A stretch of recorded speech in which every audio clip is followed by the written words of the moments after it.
turabasuhuje mwebwe mwese mukurikira ibiganiro byacu. Dore amateka y'umuhanzi w'icyamamare Diamond Platnumz. Diamond ni icyamamare gikomoka mu gihugu cya Tanzania, yavutse ku itariki ya 2 z'ukwa 10 1989. Ubu akaba afite imyaka igera kuri 35. Uyu musitari rero ntago yakuriye iwabo, dore ko mama we uzwi ku izina rya Mama Dangote yabangamirwaga cyane na papa we. Papa wa Diamond rero kubwo gukunda agacupa cyane kuri papa wa Diamond, byatumye Diamond yigira kwa nyirakuru, naho rwose ubuzima ntago bwaje kugenda neza, bwakomeje kugorana, aho yahisemo kwibera umuzunguzayi. Diamond Platnumz yakunze kugaragaza impano ye cyane iyo kuririmba, ariko igishoro kikabura. Diamond Platnumz yashakaga kuzajya ajya muri studio agashakisha udufaranga, na mama we wa Diamond yakomeje gushakisha ngo arebe ko yateza imbere impano y'umwana we, aho yajyaga akunda kumushakira ahantu hose hari inzu zitunganya iby'imiziki, ari kugira ngo arebe ko yazamura umwana we. Aho Diamond Platnumz mu gusohora indirimbo ye ya mbere yagurishije ishenete ya mama we kugira ngo abone amafaranga, ariko mama we rwose aramwihorera kuko nawe yabaga abizi ko igishoro ari gikeya. Indirimbo ye ya mbere yakoze akaba ari indirimbo bita uyu muhanzi rero Diamond, kubera uburyo mama we Mama Dangote ari ryo zina azwiho, yakunze kumufasha cyane, byatumye byubaka umubano we na Diamond Platnumz.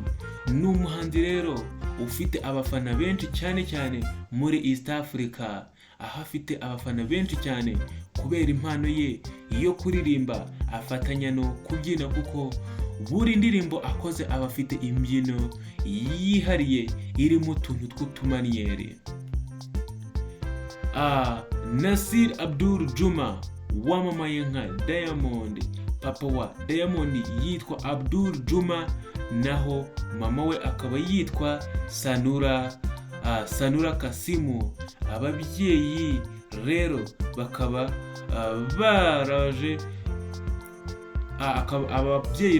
bahujwe na Diamond, dore ko ari we mwana rukumbi bahuriyeho, gusa buri umwe wese afite abandi bana ku ruhande.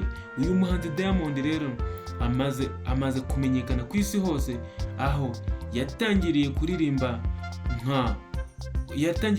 ndirimbo nka number 1 African Beat, I want to marry you, Kanyaga, Tetema n'izindi ndirimbo zigiye zitandukanye.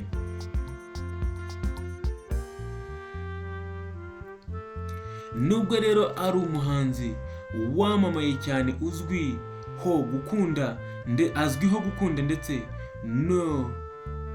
uyu muhanzi rero wamamaye azwiho gukunda ndetse no gukundwa n'abagore ku rugero ruri hejuru, dore yuko afite abagore 5 bazwi bakundanye na Diamond.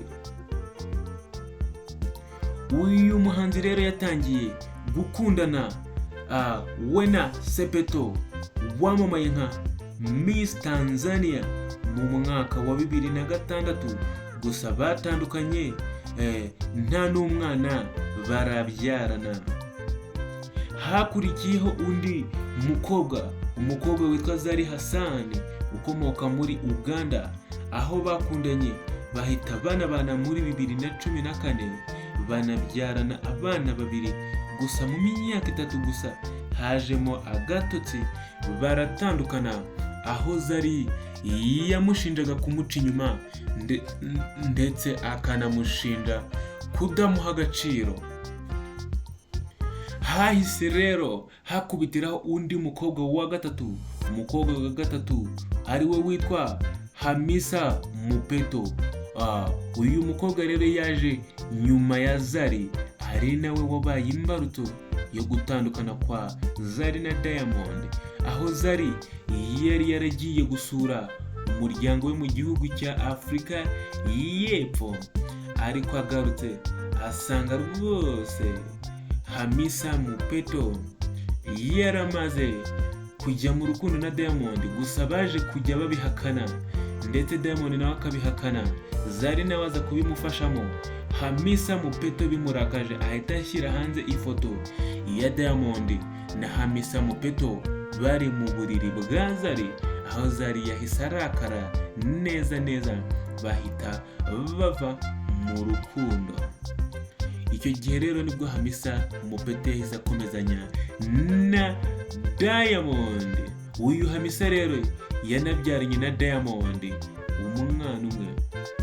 Hatarashira igihe Diamond yavuzwe mu rukundo na Tanasha Donna wo muri Kenya, bahita rwose batangaza n'umunsi w'ubukwe muri 2019, aho Diamond yanamuhaye impano y'imodoka ku munsi w'amavuko.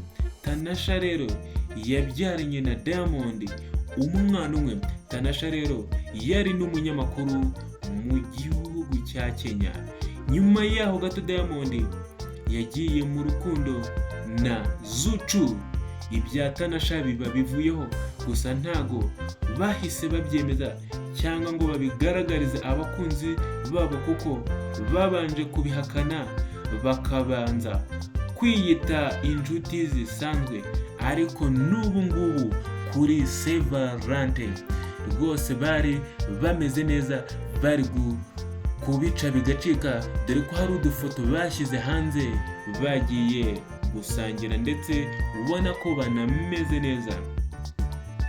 Uyu muhanzi Diamond yavuzwe rero mu rukundo n'umunyarwandakazi Shadibu. Gusa Shadibu yakomeje kubihakana, aho avuga ko ari amagambo y'abantu kandi ari ubushuti busanzwe, ndetse bahurira muri business gusa. Ngibyo rero iby'umusitari Diamond Platnumz, ukunzwe cyane kandi uzwi mu muziki nyarwanda, kandi uyu muhanzi akaba azwiho gukunda abagore cyane ndetse n'abakobwa. Ibi ngibi rero akaba yaravuze ko atanashobora ubuzima bwo gukunda umuntu umwe gusa. Mwakoze kudukurikirana, mwari kumwe nanjye Bikorimana Noel.